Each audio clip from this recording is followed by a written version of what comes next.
세계 10대 슈퍼푸드 항암 음식으로서 블루베리가 항상 등재가 돼 있죠. 그만큼 블루베리는 암을 치료하는 환자라든지 오히려 또 암을 예방하는 차원에서도 매우 중요한 그런 항암 식품이 되겠습니다. 블루베리 속에 들어있는 것은 여러 가지 이제 보라색, 그다음에 또 이제 흑색인 경우도 있어요. 그래서 몇 가지는 색을 가지고 있는데 이게 전부 다 뭐냐면 안토시아닌이라는 성분이에요. 자, 이제 한번 세 번째로 한번 볼까요? 세 번째로 추천하는 것은 여러분들이 '맞아.' 이렇게 생각할 거예요. 그래서 이 세 번째는 블루베리입니다. 아마 블루베리는 제가 말을 않더라도 우리 환자분들이 아마 항암 음식으로서는 각광을 받고 있는 이런 식자재이기 때문에 여러분들이 잘 아리라고 생각을 해요.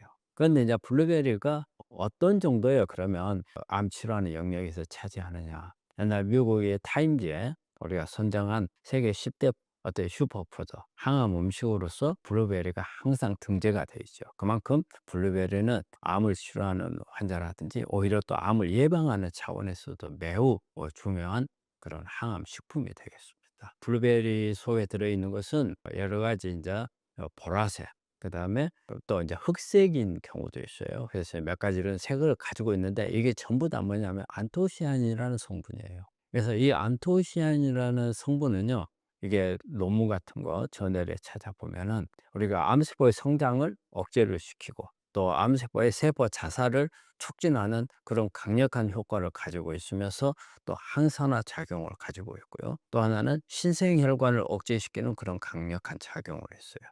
종양 미세 환경에서 환경을 암 쪽에 유리한 환경을 암을 우리가 면역이라든지 내 몸에 공격할 수 있는 환경으로 만들어 주는 데 있어서 또 블루베리가 영향을 주고 또 블루베리 속에 있는 안토시아닌은 우리가 염증성 물질들을 제거하는 그런 기능도 아주 매우 강해요. 블루베리는 다른 어떤 식자재들에 비해서도 강력한 작용을 가지고 있다는 것의 또 하나의 특징이에요. 우리 블루베리 같은 경우는 어떻게 보면은 다양한 종합적인 그런 항암 작용을 가지고 있고 항산화 작용을 가지고 있고 항염증 작용을 가지고 있다고 할 수가 있습니다. 그리고 이게 블루베리는 또 하나의 효과를 덤으로 얻는다고 생각하는 부분이 어떤 거냐면요. 우리가 항암 같은 것을 오랫동안 하게 되고 암을 치료를 오랫동안 하다 보면 우리 환자분들이 항상 머리가 멍하다는 이야기를 해요. 기억력이 많이 떨어지고 금방 들었던 이야기도 금방 까먹어 버려요. 누가 전화를 하다가 전화번호 하나 가르쳐 줘요. 머릿속에다가 기억을 하고 있잖아요. 그런데 전화 끊고 나면 까먹어 버리죠. 이걸 이제 우리가 전문 용어로 이제 캐모브레인이라는 거죠. 머릿속에 항암이나 이런 부분을 통해서 멍하게 되는, 그래서 캐모브레인이라는 용어를 쓰거든요. 그리고 인제 이게 암을 치료한 분들한테서 많은 분들이 이것 때문에 뭐 치매가 오는 게 아닌가, 그다음에 어떤 생활하는 데 매우 불편하게 되는 이런 부분들에 대해서 아주 그런 호소를 하고 있는 그런 증상 중에 하나거든요. 이런 블루베리 속에 들어있는 이런 항산화 물질들이 어때요? 뇌세포의 산화물을 제거를 해 줘요. 뇌세포가 뇌세포에서 케모브레인이 오는 원인은 산화물 때문에 오는 거거든요. 이걸 제거해 주는 게 바로 블루베리 속에 들어있는 항산화 성분들이 억제 작용을 해 줘요. 산화물에 의해서 이렇게 기억력 장애라든지 그다음에 또 우리가 멍하게 되는 부분들을 막아주는, 특히 우리 뇌신경을 이렇게 보호해 주는 기능이 블루베리 속에 들어있는 성분들이 아주 강합니다. 그러면 이제 블루베리를 먹을 때 이제 또 어떤 방법으로 먹는 게 좋을 건가? 그러니까 블루베리는 가능한 한 어때요? 그냥 통째로 먹는 게 중요하다고 봐요. 껍질 속에 실제적으로 가장 많은 안토시아닌 성분은 많이 있거든요. 그리고 블루베리는 이게 좀 잘 으깨져요. 그렇기 때문에, 그렇지만은 블루베리도 마찬가지로 잘 씻는 게 중요하거든요. 그래서 식초라든지 베이킹 소다라든지 이런 부분들을 로 해서 좀 잘 씻어 가지고 먹는 게 좋겠고요. 먹을 때 우리가 인제 블루베리 같은 경우는 가능한 한 생으로 먹는 경우가 많거든요. 그런데 우리가 인제 조심해야 될 부분들은 이제 항암을 하는 분들, 호중고가 떨어져 있게 되면 생으로 먹는 이런 과일들을 잘못하면 감염원이 될 수가 있어요. 그래서 호중고가 떨어져 있는데 우리는 깨끗하다고 먹었지만 여기에 묻어 있는 세균들이 들어 가지고 감염이 돼서 잘못하면은 막 고열이 나고 위험해질 수 있거든요. 이럴 때는 하여간 잘 씻어야 됩니다. 그리고 항상 단순하게 그냥 물에다가 씻을 게 아니고 아까 제가 설명했듯이 식초 같은 거 이런 부분들에서 깨끗하게 세척을 해서 먹는 게 중요하겠고요. 그다음에 이게 인제 그런 부분들이 걱정이 되는 분들이 있다면 아예 냉동을 시켜 버린 블루베리를 생각해 볼 필요가 있어요. 냉동을 하게 되면 또 많은 균들이 파괴가 되거든요. 그래서 먹으면 그냥 자연 상태에 있는 걸 그냥 먹는 것보다 좀 더 오히려 더 나을 수도 있어요. 그러면 인제 우리 환자분들이 그런 걸 걱정하시잖아요. 이게 냉동을 시키게 되면 이 안에 있는 영양소들이 다 파괴돼 버릴 거 아니냐. 냉동을 시키더라도 다른 것은 그럴 수가 있어요. 하지만 안토시아닌, 블루베리 속에 들어있는 안토시아닌 같은 경우는 그렇게 많이 파괴가 안 되는 걸로 많은 자료들이 나와 있거든요. 너무 크게 그런 걱정을 안 하셔도 되고. 그래서 냉동했던 블루베리를 살짝 녹여 가지고 그 요거트, 뭐 무가당 그릭 요거트, 그런 당이 별로 없으니까 이런 거 하고 같이 섞어서 먹는 것도 좀 맛도 있고 어떤 풍미가 있어서 훨씬 먹기가 좋을 거라고 생각을 합니다. 그래서 인제 우리 항암 할 때 단백질이라든지 또 이런 유산균이라든지 그런 요런 부분들을 하고 블루베리하고 같이 섞어서 먹게 되면 우리가 간식으로도 좋고요. 항암이라든지 항산화 작용을 효과해서 항암 치료하는 데 도움이 될 수도 있습니다. 그래서 블루베리에 대한 저는 강력하게 우리 환자분들한테 추천하는 이런 식자재가 되겠습니다. 들기름의 항암 효과는 어떤가요? 안녕하십니까. 나으람원 원장 문창식입니다. 한국 사람들 들기름을 참 많이 먹죠. 근데 이제 우리가 그 들기름 속에 이제 가장 많은 성분이 이제 오메가3가 많이 들어있죠. 들기름이라든지 아마시 이런 데가 이제 많이 들어있기 때문에 우리가 들기름을 먹는 것은 주로 이제 오메가3를 먹기 위한 거예요. 그런데 들기름 속에 오메가3가 다는 아니에요. 분포를 좀 보면은 오메가3가 한 60% 정도 된다고 볼 수가 있고, 그 다음에 이제 여기에도 오메가6가 들어있어요. 그게 한 10에서 한 15%. 그리고 들기름 속에는 의외로 올레익산, 우리가 올레익산이라면 되게 이제 올리브유 속에 들어있는 오일을 이제 우리가 오메가9 해서 올레익산인데 이게 들기름에도 들어있어요. 이것도 한 15에서 20% 정도 들어있고, 그리고 들기름이 가지고 있는 향이 있잖아요. 이게 로즈마릭산이거든요. 그래서 이제 이런 부분들이 다 이제 좋은 항암 작용, 그다음에 어떤 심혈관에 도움을 줄 수 있는 이런 부분들이 있거든요. 그래서 여기에서 이제 주로 이제 어떤 항암 작용들이 있는가를 살펴보면은 암 덩어리 안에 있는 종양 미세 환경, 이게 참 중요하거든요. 이 환경을 어떻게 개선하느냐가 암 치료에서는 관건이에요. 근데 이 종양 미세 환경을 개선시켜주는 그런 효과를 들기름이 가지고 있고, 또 항염증 작용, 염증을 염증하고 암하고는 결부가 돼요.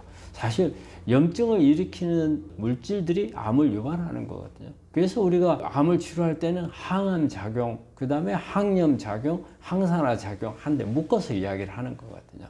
여기에 보면은 들기름도 염증을 억제하는, 특히 오메가3가 염증 억제하는 작용이 크거든요. 항염 작용이 있고, 그리고 암세포 성장을 억제시켜주는 세포 주기를 조절하든가 아니면은 세포 자살 프로그램을 작동을 시키든가 해서 암세포 성장을 억제를 하고, 항산화 작용, 이런 아주 암 치료하는데 크게 도움이 될 수 있는 그런 작용을 들기름 속에 들어있는 오메가3가 할 수가 있습니다. 들기름의 항암 효과를 입증한 논문이나 동물 실험은 어떨까요? 1994년도 좀 오래됐죠. 근데 제가 이걸 가져온 건요, 이건 캔서지라고 해서 아주 권위가 있는 이런 잡지거든요. 여기에 보면은 들기름을 가지고 대장암 예방 효과를 본 거거든요. 여기에 내용에 보면은 들기름을 우리가 이제 음식으로 섭취를 했을 때 대장암에서 암 발생률을 절반 이하로 낮출 수 있다. 이게 동물 실험이었거든요. 근데 여기에서 무조건 들기름을 전체로, 그러니까 오메가3를 전체로 했을 때가 아니고, 일단 들기름이 먹는 기름 중에서 한 25% 이상만 되면은 효과가 있더라. 100%가 아니더라도 이게 어느 정도의 함량이 있으면 효과를 높이더라는 거죠. 그렇기 때문에 들기름을 몽땅 먹어야 된다, 그런 의미는 아닌 거죠. 그래서 우리가 적당량 먹더라도 얼마나 효과가 있고, 또 이리 하면은 암 발생 리스크를 이렇게 잘 조절을 해주더라. 아주 중요한 논문입니다. 들기름을 어떻게 먹어야 항암 효과가 극대화될까요? 예, 우리 들기름 먹을 때 가장 신경 써야 되는 부분이 열을 가하지 않는 거잖아요. 그러니까 들기름을 짤 때도 저온 압작 방식으로 짜야 되고 열을 가해주면 산화가 돼버리기 때문에 그래서 들기름을 생으로 먹는 게 가장 좋겠고요. 생으로 가열이 되게 되면 오히려 발암물질을 만들 수가 있어요. 또 이렇게 저온 압작 방식으로 짜더라도 공기 중에 가능한 노출을 되지 않아야 된다는 거예요. 공기라든지 아니면 햇빛에 노출이 됐을 때는 산화돼 버릴 가능성이 많죠. 그래서 이제 저희가 항상 권하는 게 그날 들기름을 짰을 때 또 아니면 갈았을 때 그날 24시간 이내에 섭취하는 것을 권하고 있거든요. 오늘 만든 것을 내일 먹지 말라는 겁니다. 그날 만든 것은 그날 먹어서 치우는 게 그날 혹시 못 먹었을 때는 좀 아깝긴 아깝지만 그냥 버리는 게 낫죠. 암 환자가 들기름 섭취할 때 주의사항 있을까요? 우리 들기름 먹을 때 우리 일반적으로 들기름 이렇게 할 때 막 들기름을 몽땅 받아가지고 뭐 마시거나 우리가 컵에다가 막 들기름 채워가지고 마시거나 그러진 않잖아요. 그래서 들기름은 앞에 논문에서도 나왔듯이 적은 양이지만의 어떤 효과를 낼 수 있다는 거니까 소량을 차라리 나눠서 먹는 거. 그래서 하루에 적으면 한 번 아니면 한 두 번 해서 한 번 먹을 때 한 10cc 스푼으로 보면은 조그만 스푼은 한 두 개 될 거고요. 약간 큰 스푼 같으면 하나면은 될 것 같아요. 그건 이제 이유가 뭐냐면 이게 너무 많이 먹었을 때는 산화가 돼버리는 이런 부담들이 있거든요. 그래서 이제 가능한 한 적은 양으로. 그 다음에 공복 시에 먹지 말라는 거예요. 공복 시에는 그 위 안에서 산이 많이 나와, 위산이 많이 나와 있어서 오히려 산화가 돼버릴 수가 있기 때문에 가능한 음식을 먹을 때 먹는 게 좋다. 그리고 우리가 대개 들기름 먹을 때 그렇잖아요. 음식 먹을 때 향을 내기 위해서 들기름을 그래서 먹고 하니까 그렇게 먹는 게 가장 좋은 들기름과 함께 먹으면 항암 효과 극대화되는 식품이 있을까요? 들기름 속에 들인 오메가3가 우리 세포막을 구성하는 성분이 되거든요. 그리고 오메가3는 이 성분에서 산화가 되는 것을 막아주는 효과가 있어요. 염증을 줄여주는 효과. 그런데 이때 이제 염증을 줄여줄 때 항산화 효과를 같이 얻을 수 있는 그런 성분들의 음식을 같이 먹으면 훨씬 더 염증을 줄여들고 항산화 작용도 늘어나면서 항암 작용이 늘어날 수가 있어요. 그래서 항산화 식품하고 같이 먹는 것을 권해요. 이 부분들이 비타민C가 많은 이런 식품들이나 또 폴리페놀, 되게 이제 야채 계통에 그런 게 많죠. 그래서 보면 뭐 브로콜리라든지 파프리카라든지 아니면 뭐 블루베리, 뭐 녹차, 뭐 이런 부분들하고 같이 먹으면 훨씬 더 좋겠죠. 그리고 오메가3가 산화되는 것을 이런 식품들이 또 막아주는 효과를 같이 가지고 있거든요. 그리고 들기름을 먹을 때 우리 단백질들하고 같이 먹는 것도 도움이 돼요. 그래서 생선이라든지 두부, 달걀, 뭐 닭가슴살, 여기에 있는 단백질들, 그리고 여기에 약간 지방 성분들이 같이 있거든요. 그리 됐을 때 서로 시너지 효과를 낼 수 있는 부분이 있습니다. 들기름과 들깨 효과가 다를까요? 어쨌든 들깨를 갈아가지고 들기름을 만드는 거잖아요. 만들지만 저는 들깨가 더 좋다고 봐요. 왜냐하면 들기름은 우리가 어떤 정말이 저온에서 압작 방식으로 하고 공기에 노출 안 시키고 이런 공정들을 해서 만드는 들기름이면 좋겠지만 우리가 통상적으로 우리 방앗간에 가지고서 들기름 짜가지고 하는 경우에 이런 경우에는 오랫동안 보관을 해야 하잖아요. 병에다 보관을 하지만 또 우리가 그 병을 따가지고 일부 먹고 또 뚜껑 닫고 또 그 다음날 먹고 이러다 보면 안에 계속 이게 산화가 될 가능성이 많아요. 그렇기 때문에 우리 환자분들한테 저는 우리가 들깨를 그날 갈아서 먹으라는 이야기를 하거든요. 그러니까 들기름보다는 들깨가 여러분들한테 더 권하는 그런. 암 환자들이 놓치는 염증 독소 유발 요인은 뭐가 있을까요? 우리가 일반적으로 생각할 때 이런 게 암을 일으킬까 하는 것들이 몇 가지가 있거든요. 우리 집안에서 보면은 우리가 요즘에 이제 여름에 모기약 많이 쓰잖아요. 또 이렇게 집안에서 퀴퀴한 냄새가 나면은 그 냄새를 없애기 위해서 아로마 같은 걸 많이 쓰기도 하고 여러 가지 향을 내게 하는 거, 디퓨저 이런 부분들은 이 안에 여러 가지 같이 포함되어 있는 성분들이 있어요. 대개 이제 VOC라는 게 있고요. 그 다음에 여러 가지 화학 물질들이 있는데 이런 부분들이 특히 VOC 같은 경우에는 발암물질일 가능성이 있거든요. 그래서 이런 부분들을 좀 조심해야 돼요. 그래서 만약에 이런 걸 쓰는 경우에는 항상 환기를 잘 해야 돼요. 환기를. 근데 뭐 우리가 여러 가지 아로마 같은 걸 좋아하는 분들이 요즘에 참 많잖아요. 많은데 안에 환기를 잘 안 하게 되면 여러 가지 건강에 좋지 않은 부분들이 생길 수 있으니까. 근데 되게 이런 거 뿌려놓으면 닫아놔요. 오히려 이 냄새가 나갈까 봐서. 근데 꼭 환기를 하시라는 걸 말씀드리고요. 그리고 우리가 좌식 생활을 하는 경우에요. 좌식. 오래 앉아 있는 거. 요즘에는 직장인도 오래 앉아 있잖아요. 아침부터 출근해가지고 일하다 보면 점심 때 잠깐 일어나서 쉬었다가 오후 되면 또 앉아 있고. 그래서 이 부분들이 상당히 암을 일으키는 데 영향을 준다고 그래요.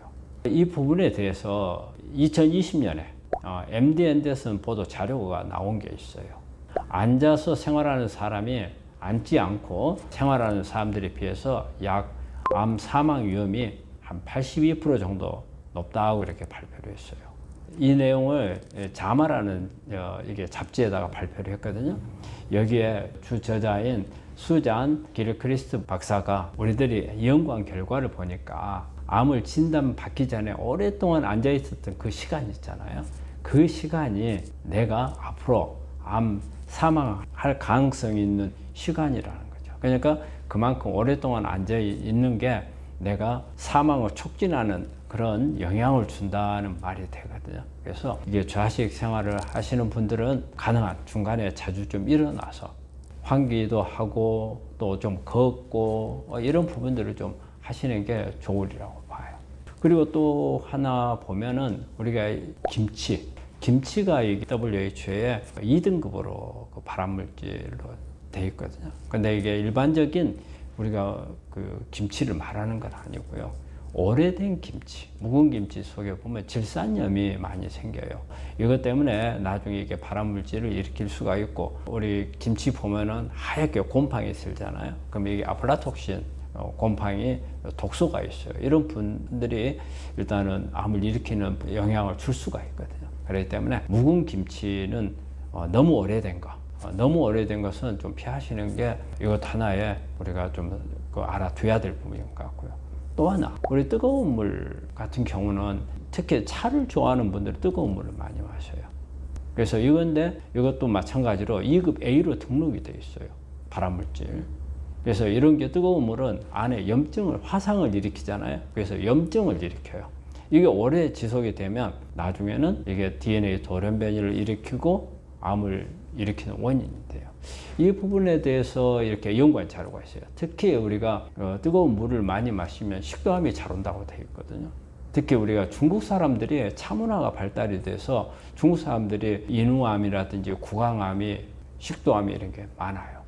거기 논문 자료를 보면 이게 2011년도에 발표된 자료인데요. 2007년부터 2010년까지 환자 213명하고 그 다음에 대조군 213명을 이렇게 비교를 해서 보니까 뜨거운 물이나 아니면은 음식이나 음료수를 섭취한 사람들이 식도암 위험이 매우 증가를 하더라는 이런 논문 자료를 낸 게 있고요. 그 국제암연구소 WHO에 2016년도에 65도씨 이상의 물은 발암성이 있다.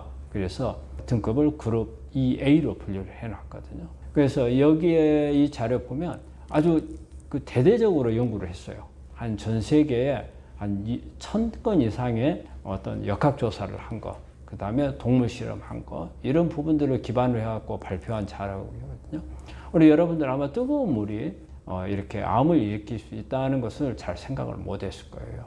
그래서 너무 뜨거운 물을 자주 마시는 것은 좋지 않기 때문에, 특히 아마 뜨거운 물 좋아하는 분들은 차를 좋아하는 분들이 많아요.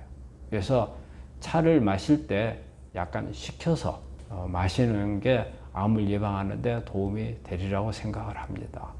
구독자분께서 남겨주신 댓글입니다. 이제 우리 환자분들이 보내주신 댓글에 대한 답글을 드리도록 하겠습니다. 진애자 씨께서 보내주신 건데요. 정말 쉽게 정확하게 설명하시네요. 알칼리 물을 마시는 것도 좋은가요? 저는 우리 알칼리 물은 그렇게 잘 권하지는 않습니다. 우리 환자분들은 알칼리로 바꿔야 되는 건 맞아요. 하는데 그럼 알칼리로 산성화를 뭘로 해서 알칼리로 바꿀 것인가? 되게 이제 물 같은 경우는 되게 우리 혈액의 산성을 알칼리로 바꿀 수는 있어요. 그런데 이게 이제 정말 암 주변까지 가서 암 주변에 있는 산성화까지 막아줄 수 있겠는가? 그건 좀 어려울 거라고 봐요. 이 알칼리 물질이 암 있는 데까지 다 간다는 보장을 못해요. 되게 혈액순환에서만 돈다고 봐야 되거든요. 그런데 이제 이게 단순히 알칼리를 먹었을 때 혈액의 알칼리성만 바꾸느냐. 근데 알칼리성 물을 많이 먹었을 때는 이 결석 같은 게 잘 생길 수 있어요. 저는 그렇게 알칼리 음료를 먹는 것은 그렇게 권하지는 않고요. 오히려 산성화를 알칼리로 바꾸기 위해서는 저는 미네랄을 많이 권합니다. 특히 이제 칼륨이라든지, 그 다음에 칼슘, 마그네슘. 이걸 그대로 먹을 수는 없잖아요. 그러니까 이게 많이 들어있는 음식을 통해서 산성을 알칼리로 바꿔주는 게 훨씬 더 바람직하다고 생각을 합니다. 구독자분께서 남겨주신 댓글입니다. 살다 보면 님께서 보내주신 건데, 선생님, 간암 환자 수제 요거트는 어떻습니까? 꼭 좀 답변 부탁드립니다. 뭐 간암 환자라 해서 간 기능이 많이 떨어져 있어서 뭘 잘못 먹었을 때 다른 암 환자에 비해서 어떤 문제가 된다. 꼭 그건 아닙니다. 우리 간에 암이 있게 되면 이게 이제 어떤 덩어리가 너무 커져 가지고 간이 제대로 기능을 할 수 없는 상태가 되면 우리 환자분이 말씀하신 것처럼 조심하는 부분이 생기는데, 이 한 구석에 있는 경우는 간 기능은 괜찮습니다. 보통 간이라고 하는 것은 10분의 9 이상 손상을 받았을 때 간이 기능을 못합니다. 한마디로 90%의 여유분이 있어요. 어느 한 구석에 암이 있다 하더라도 다른 데 정상적인 암세포가 있으면 괜찮아요. 근데 우리 환자분들이 간암이다 그러면은 음식에 대해서 엄청 조심을 하는 경우가 있어요. 간에 암이 있으면 간이 무조건 다 나빠진다 생각을 하는데 그거는 아니거든요. 그래서 지금 요거트를 드신다고 하셨는데 나쁘진 않습니다. 드셔도 됩니다. 그런데 항상 요거트, 우유 제품을 먹을 때는 내가 우유를 잘 소화시킬 수 있는 능력이 있는가, 이제 그걸 보셔야 되고, 그 다음에 이제 간암이셨다면은 간 기능이 떨어질 정도의 상태인지 아니면 간 기능은 정상인지 이런 부분들을 보고 판단을 하시는 게 좋겠고, 그래서 그런 부분이 특별한 게 이상해 내가 우유에도 소화가 잘 됐고, 그 다음에 간 기능도 좋은 경우에는 이게 요거트는 발효한 거거든요. 그래서 좀 드시는 것은 나쁘진 않고요. 그런데 뭐 우유 제품을 저는 너무 많이 먹는 것은 그렇게 권하지는 않습니다. 구독자분께서 남겨주신 댓글입니다. 다음은요, 라인유님께서 보내주신 거네요. 안녕하세요. 좋은 영상 항상 잘 보고 있습니다. 늘 감사드려요. 저는 유방암 2기이고 수술을 기다리는 중입니다. 개별적으로 면역을 올리는 음식을 검사하는 방법을 안내받고 싶습니다. 이렇게 보내주셨네. 우리가 이제 램 검사라는 그 음식이 얼마만큼 면역을 올리는가 검사하는 게 있거든요. 그래서 이거는 내 NK 세포를 내가 먹는 음식이 얼마만큼 활성화시키는가 그걸 보는 검사입니다. 그래서 우리가 이거는 혈액을 가지고 하는 검사거든요. 혈액을 검사기관에 보내면 이 혈액 속에 있는 NK 세포를 추출해 가지고 여기에다가 음식을 같이 섞어서 배양을 해 보거든요. 그랬을 때 NK 세포가 얼마만큼 활성화되는가를 검사를 할 수가 있어요. 음식은 뭐 제한된 음식만 되는 게 아니고요. 많은 음식들, 크게 음식에 제한 없이 모든 음식에 대해서는 검사가 가능하고, 그래서 이 검사 기관에 준비되어 있는 음식 가지수가 한 200가지 정도 돼요.